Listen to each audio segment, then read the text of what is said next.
lived in a forest, or in the middle of a forest, in a clearing in the forest, and the most important, the most sort of interesting thing to me about the forest were these very, very ancient oak trees, which were pollarded, which is where the title of the book comes from. And a pollard is basically a tree which belongs to the people. It doesn't belong to the aristocracy, and in England almost every inch of ground is privately owned. There is almost no wilderness, and there's very little common land.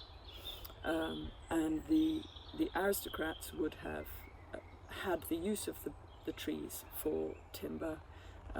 They had the use of the forest for hunting.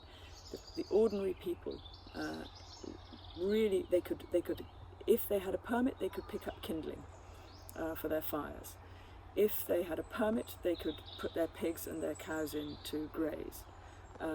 They were not allowed to shoot anything in the forest or hunt anything in the forest. All of that belonged either to the king or to the nobleman who owned it. And we had this thing in England called forest law, where they held courts and they punished people horribly. They cut off their hands, they hung them, terrible punishments for breaking forest law, for hunting deer, or for doing something you weren't supposed to do in the forest.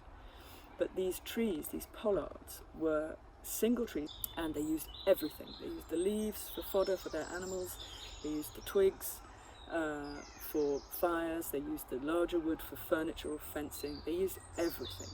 But the tree was still there, and gradually, over the years, the tree would not just produce a normal crown like that, but would produce a kind of agonized spray of branches.